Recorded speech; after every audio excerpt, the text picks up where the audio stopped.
तर एक महत्त्वाची बातमी आपण पाहतोय। छत्रपती शिवाजी महाराज टर्मिनल या परिसरामध्ये एक लाल रंगाची बॅग आढळलेली आहे।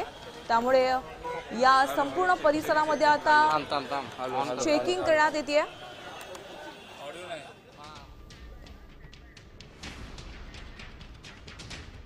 तर सीएसएमटी स्थानक परिसरामध्ये एक बॅग सापडलेली आहे। एक अज्ञात बॅग आढळून आलेली आहे। त्यामुळे या संपूर्ण परिसरामध्ये आता पोलिसांचा बंदोबस्त वाढवलेला आहे। ही बॅग कोणाची आहे या संदर्भात तपास सुरू आहे। तर बॅगेची चेकिंग केली जाते। आपण पाहतोय दिल्लीमध्ये काही दिवसांपूर्वी आमचे प्रतिनिधी मयूर राणे यांच्याकडून अपडेट जाणून घेऊयात। मयूर, सीएसएमटी स्थानक परिसरामध्ये बॅग सापडलेली आहे, काय अपडेट्स आहेत?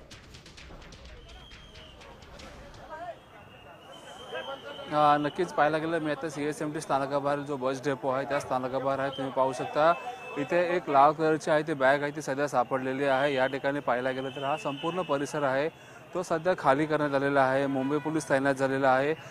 बॉम्ब पथक देखील इथे सध्या तैनात झालेलं आहे। संध्याकाळची वेळ होती, कामावर जायला स्थानकाबाहेर जे चाकरमानी असतात ते कुठेतरी या साईड या मार्गाने जात असतात। मात्र आता या मार्गावर एक अनोखी लाल कलरची बॅग आहे सध्या सापडलेली आहे। तुम्ही पाहू शकता पोलिसांचा बंदोबस्त देखील मोठ्या प्रमाणात तैनात करण्यात आहे।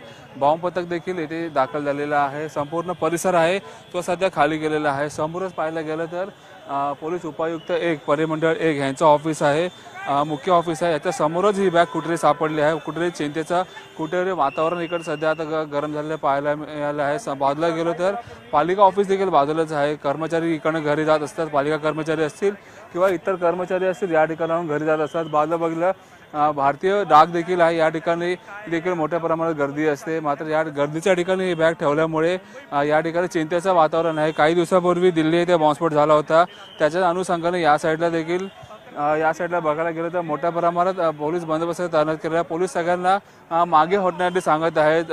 मोठ्या प्रमाणात पोलिसांचा बंदोबस्त असेल या ठिकाणी घेण्यात आलेला आहे। पाहायला गेलं तर बॉम्ब पथक आहे ते सध्या आता या बॅगेची तपासणी करत आहे। बॅगेमध्ये काय आहे हे देखील सध्या तपासणी केली जात आहे। तुम्ही एका साईडला पाहायला गेलं तर जे बस डेपो आहे तो देखील सध्या आता खाली करण्यात आलेला आहे। जो बस आहे त्या देखील सध्या इथे थांबवण्यात आलेल्या आहेत। या ठिकाणी जे बसचा परिसर असेल, डेपोचा परिसर तो सध्या खाली करण्यात आलेला आहे। जे चाकरमानी घरी जायला निघाले आहेत त्यांना देखील एकच मार्ग करून दिले आहे, तुम्ही त्या मार्गाने जायला सांगितलेले आहे। सध्या या ठिकाणी मुंबई पोलीस आहे ते सध्या या बॅगेची चौकशी करत आहे। बॅगेमध्ये काय ठेवण्यात आलेलं आहे याची चौकशी सध्या ते करताना दिसून आहेत।